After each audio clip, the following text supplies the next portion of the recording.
My name is Carl Marsa. 6 months ago, I took a job on an oil rig that doesn't show up on any maritime chart. I know how that sounds. I thought it was paperwork thing too, but it wasn't. I'd been out of work for 4 months when the listing showed up. Offshore monitoring technician, remote location, double the standard rate, no experience required. The recruiter who called me spoke fast, answered every question I asked, and at the very end said one thing I filed away and didn't think about it again until my third night on the platform. He said, "Don't worry about what you see in the water. That's not your department." I laughed, but he didn't. The helicopter ride out took 3 hours, longer than any rig I'd ever heard of. When the platform finally appeared through the fog, it looked like ordinary enough, the kind of setup you would find on any deep water operation.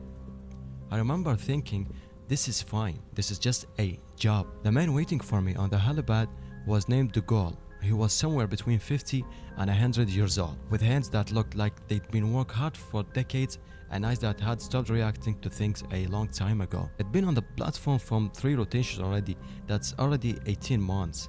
Nobody does 18 months on a remote rig. I didn't say that out loud. He showed me the control room. He walked fast and talked really slow, pointing at the instrument without really explaining them. At one point, he stopped at a porthole on the south side of the structure and looked out at the water for about 4 seconds without saying anything. I asked him what was out there. He said nothing. Nothing you need to look at after dark. That was the first red flag I filed away and didn't think about.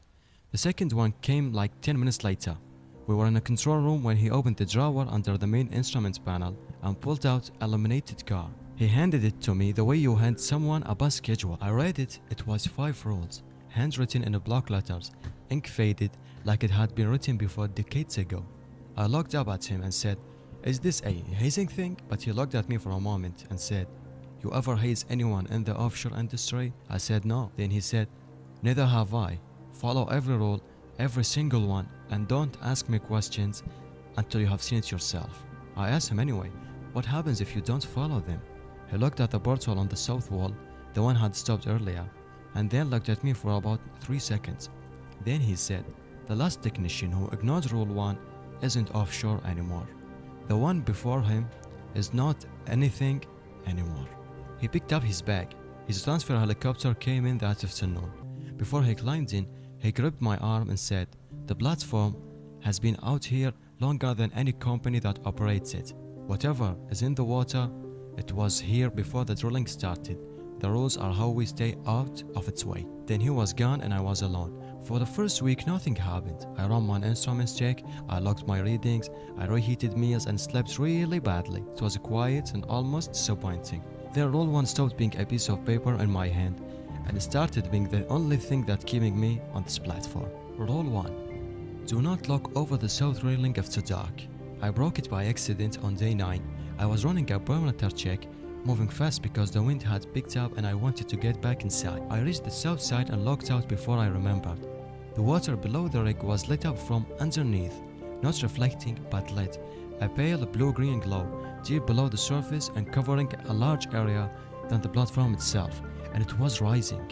I stood there maybe like 30 seconds. The glow stopped rising at about 40 feet below the surface. Then it began rotating, slow, counterclockwise, and my radio, which was set to the internal platform channel, which nothing external should have been able to reach, started broadcasting a tone. It was low and not a voice, more like a frequency, like something was using the channel to confirm it knew I was there. I walked back inside. I called De Gaulle that night.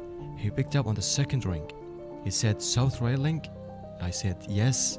And he said, "How long did you look?" I said, 30 seconds. De Gaulle exhaled. Then he said, "You are alright." The ones who stood there longer started hearing the tone without the radio. One guy said he could still hear it with his hands over his ears. He was off the platform in 2 days. He didn't came back to offshore work. I asked him what the light was. He said, "Something that doesn't like penguins, so stop watching it." I follow rule 1 now without thinking now. After dark, I do not go near the south railing. I do my barometer checks on the 3 sides and the south side stays dark. But here is what I didn't tell De Gaulle and what I haven't told anyone until right now. The tone on the radio, it lasted 11 seconds. And in those 11 seconds, before I walked back inside, I heard something inside the tone that didn't feel like a frequency. It sounded more like something was counting. Rule 2. If the drilling stopped on its own, do not restart it. The platform itself isn't supposed to be drilling. My contract said monitoring operation, but there's a drill string running through the moon pole into the seabed. It runs consistently. I don't control it. I don't have access to the system that runs it. It just goes all day and all night. A vibration you feel through your boots if you stand near the center of the deck. 3 weeks in, it stopped. Middle of the afternoon, the vibration cut out. Silence, where there had been always sound. I checked the control room and no alerts, no error codes.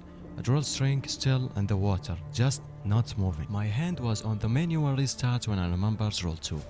I took my hand off the switch, I sat down and I watched the instruments. For the next few hours I did not restart the drill. The platform was quiet in a way it had never been quiet. Not peaceful, but waiting, the kind of silence that has a weight to it. At hour 3, something showed up on the sonar, large, below the platform, and at the same depth as the drill head, circling, slow, and also counterclockwise, same direction as the light under the south railing. At hour 4, the drilling restarted on its own. The vibration came back through my boots. The sonar contact disappeared, so I called the company's technical line and reported a spontaneous stoppage. The engineer asked how long. I said 4 hours. He typed something and said noted, standard occurrence on this platform. Do not attempt manual restart during this event. I said standard occurrence? How often? He said as needed and hang up. I sat in the control room for a long time after that. I thought about the phrase as needed. What the hell is as needed? Is there something below this platform has requirements? That the company knows about those requirements and know about the drilling stop is not a malfunction?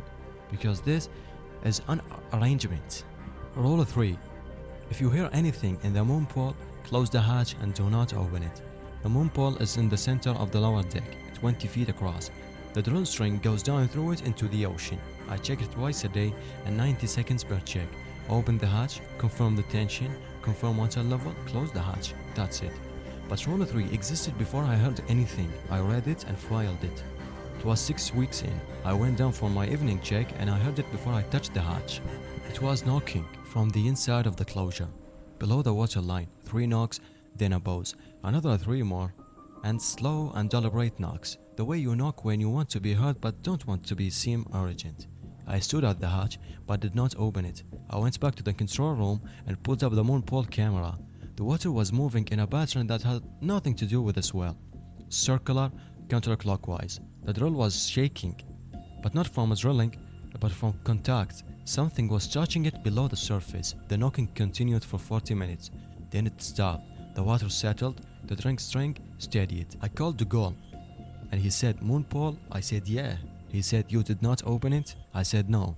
Then he went quiet for a moment and said, "Good." I opened it once, my second rotation before I knew better. Nothing in the water, that's what I saw. An empty moon pool, but the knocking kept going from inside an empty enclosure. Close enough to the surface I should have been able to see whatever was making it. I asked him what was in there.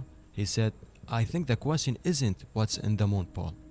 I think the question is what the moon pool is a door to." He said it to me like he'd had a long time to arrive at that sentence and wasn't happy about it. I close the hatch every time now. I don't wait. I don't check the camera first. I hear knocking, I close the hatch and walk away. But I still think about what the girl said about the door, about what's on the other side of that. It keeps knocking like it expects someone to eventually answer. If you made it this far, please consider to hit the like button and subscribe button because it really helps me a lot. And also, if you can, leave me a comment of your feedback and what can I improve. Thank you very much for listening.